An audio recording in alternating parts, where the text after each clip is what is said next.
Queridos, boa noite. Quarta-feira é o nosso dia, a nossa noite de estudo bíblico. Quero agradecer a você que tem sido fiel aqui conosco, que tem nos acompanhado, tem estudado a Bíblia. Eu tenho sentido falta das perguntas. Apenas o irmão Tiago, alguns dias atrás, fez uma pergunta para que nós pudéssemos fazer aqui aquelas chamadas pílulas, aqueles nossos pequenos encontros, respondendo perguntas dos irmãos.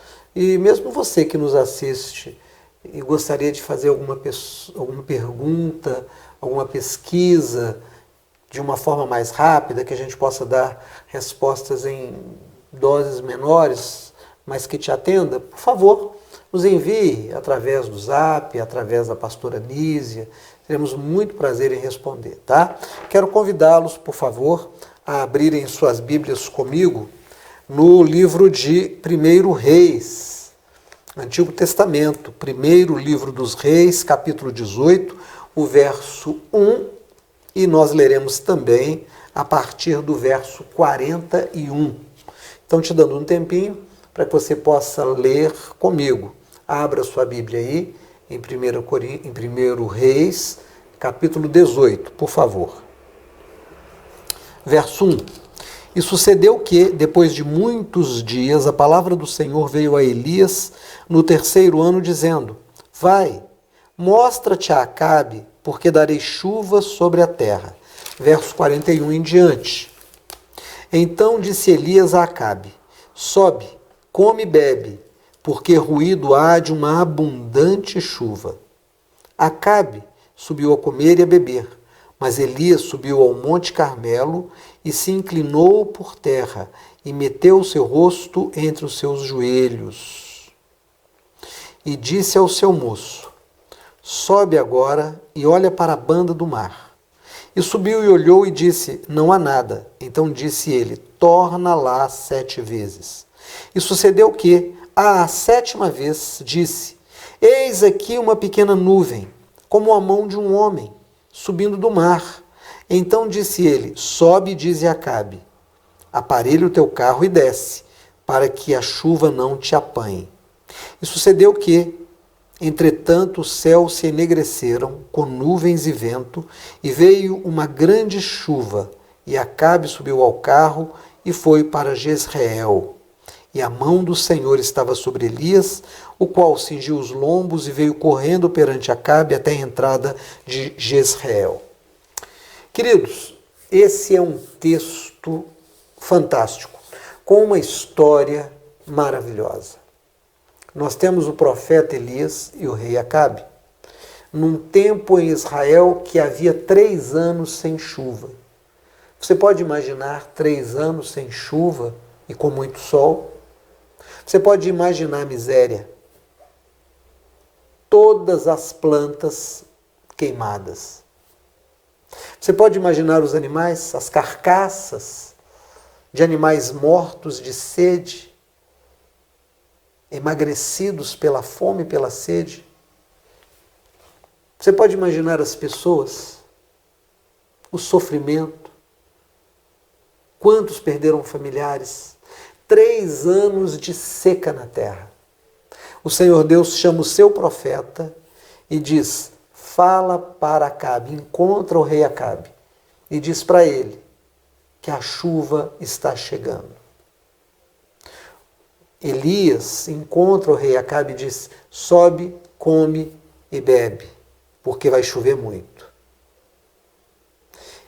E o Elias vai para o monte, vai orar. Ele tem um assistente pessoal, um moço que o acompanha, uma espécie de secretário.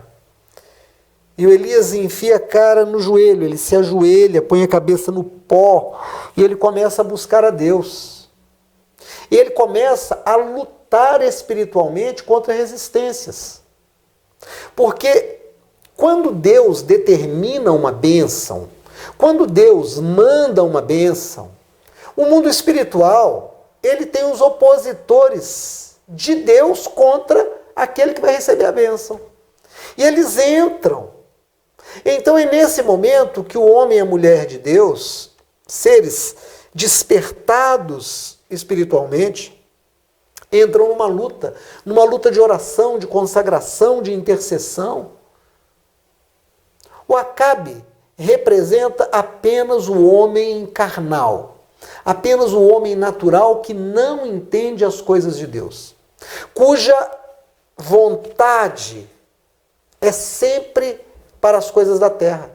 Ele não consegue contemplar as coisas espirituais. Ele ouve falar de Deus. Acabe ouvia falar de Deus. Ele conhecia Deus de ouvir falar. Há muitos anos, havia um pastor em Belo Horizonte, pastoreava a Igreja Batista Central, pastor Ivênio. E uma das ovelhas, uma moça conhecida, ela vai apresentar então um rapaz, um amigo que ela havia convidado para ir à igreja, e apresenta ao pastor Ivênio.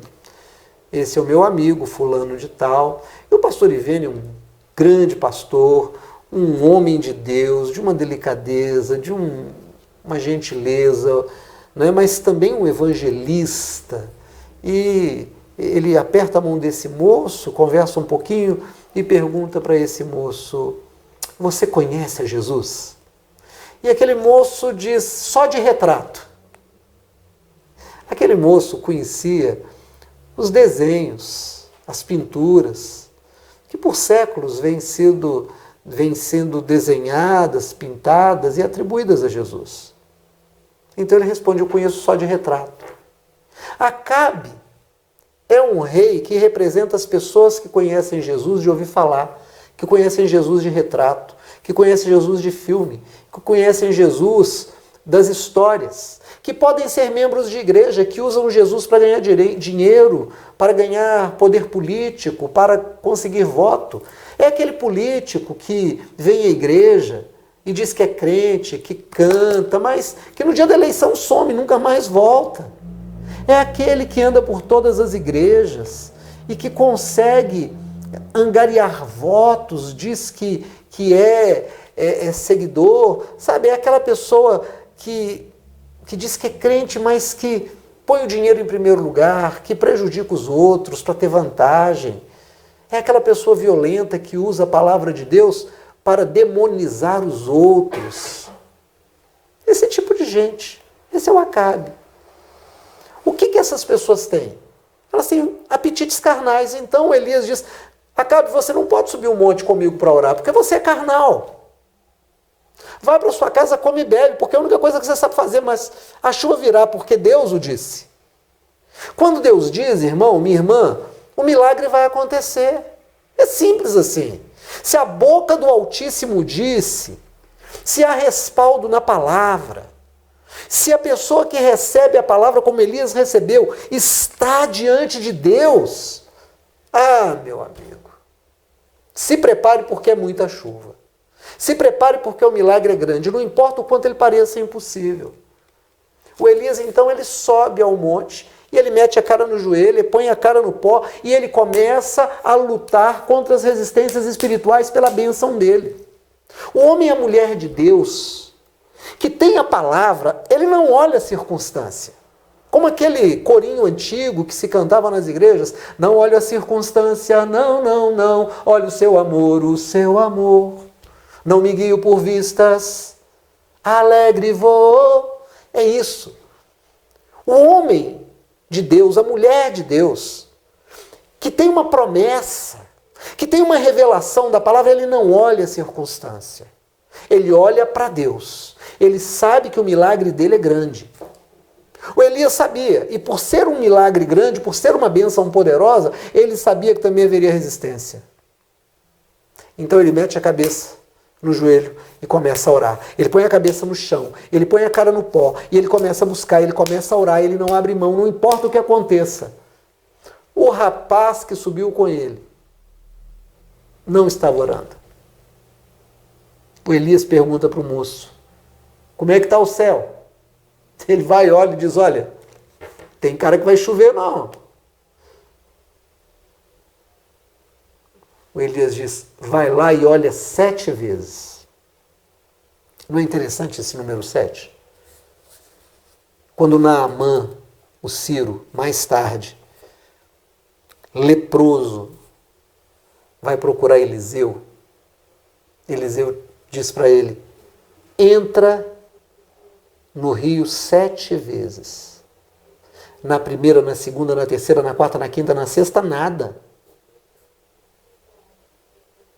Mas na sétima, Naamã ficou livre da sua lepra. A carne do seu corpo estava nova, limpa, perfeita.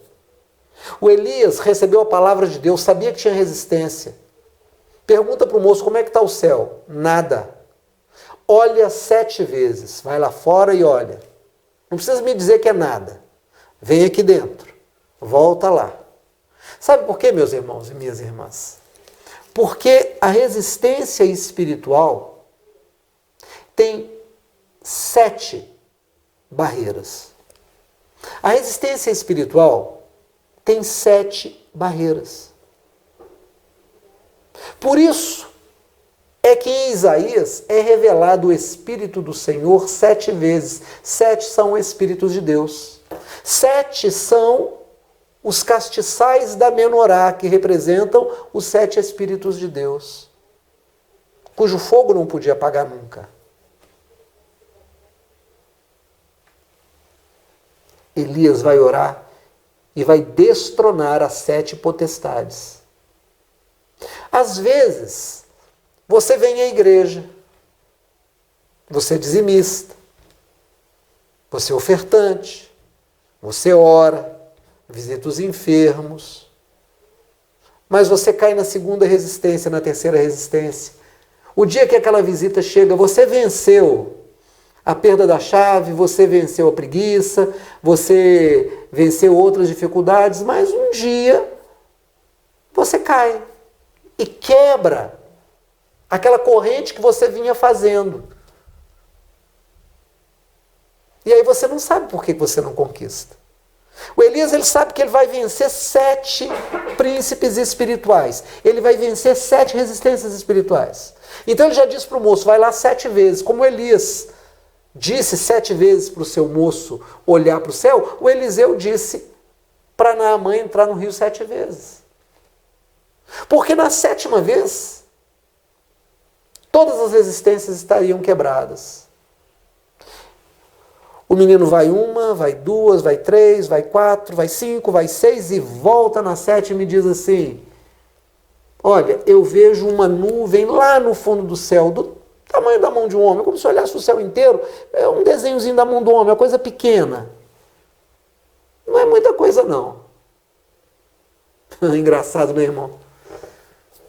Para quem não está na fé, a palavra de Deus não é suficiente. Nem mesmo o sinal é suficiente. Mais de 3 anos sem chover na terra. E aparece uma nuvem e o menino diz: mas o que é isso? É o tamanho da mão de um homem, não dá para nada.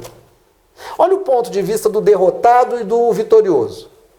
O derrotado olha para aquela mão, para aquela coisa pequena e diz: é pequeno, não é nada. O vitorioso é aquele que está na fé, aquele que vence, aquele que não abre mão, aquele que não vai atrás dessas palavras que diz que não tem que ser dizimista, que não tem que frequentar a igreja, que não precisa de reunião, que religião é boa. Isso é conversa do diabo. Isso tudo é conversa do diabo. A pessoa que não anda nisso, quando ela vê um sinal, ela responde como Elias. Como é que o Elias respondeu? O Elias disse assim: então corre e avisa ao Acabe que vem muita chuva. O menino diz: é pequenininha, do tamanho da mão do homem. O Elias diz: não, é tempestade. E a Bíblia diz: desceu tempestade. Regou a terra.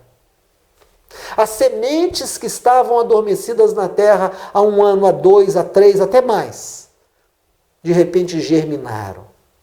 A grama voltou. Os animais tiveram pastagem. Outros animaizinhos, outros seres, outros insetos, outros invertebrados apareceram. As fontes brotaram água, os rios voltaram, as flores abriram, os frutos vieram. As pessoas puderam tirar a água da cisterna, puderam nadar no rio, puderam represar a sua água, puderam aguar os seus jardins, os seus pomares, as suas plantações. As vacas voltaram a dar leite. As pessoas ficaram de novo gordinhas e coradas. A economia se dinamizou, as relações voltaram a ser festivas. Por quê?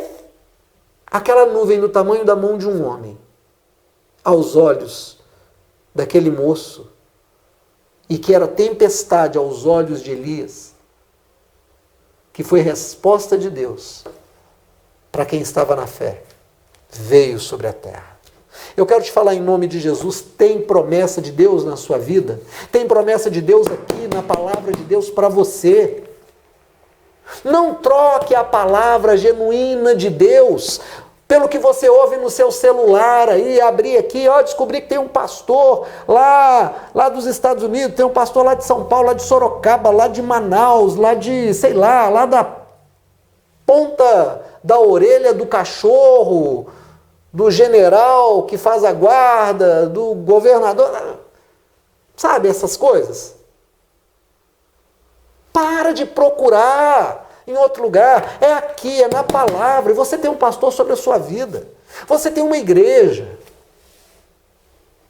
Então seja fiel, vença as 7 resistências, abrace. Não olhe a circunstância, não olhe o coronavírus, não olhe o presidente que só diz e faz bobagem, não olhe a economia que está indo para o brejo. Olhe para o Senhor, ponha a sua fé no Senhor. Obedeça às autoridades sanitárias. Obedeça às autoridades de saúde. Obedeça, veja, tenha os olhos abertos para o que está acontecendo no mundo. Faça o seu melhor, mas mantenha a fé. Sabe o que é tremendo? O tremendo é que quem é de fé não deixa de obedecer a palavra. Sabe quem é que se desvia? Quem é que vai atrás dessas coisas? Os que não eram dos nossos. Sabe quem é que não é dizimista? Quem sempre foi avarento. Sabe quem que não vem às reuniões? Aqueles que nunca tiveram um coração na igreja. Mas sabe de quem é a vitória? A vitória é daquele que põe Deus em primeiro lugar. E nessa noite, eu quero dizer que você tem a marca da vitória. Deus tem um compromisso com você se você mantiver a fé que Elias manteve. Quero orar por você. Você me permite? Que o grande Deus de Israel, o Deus de toda a terra e de todos os homens, esteja agora visitando você, colocando a mão sobre a tua cabeça e determinando nesse momento que a tua fé não se esmureça, não se desfaleça, mas que você seja revigorado espiritualmente e que você possa ter os olhos e ouvidos abertos para essa palavra e tomando dela posse, possa ser mais do que vitorioso em Cristo Jesus. Em nome de quem nós oramos. Amém? Eu quero nessa noite te abençoar. Em nome do Pai, do Filho, do Espírito Santo. Amém.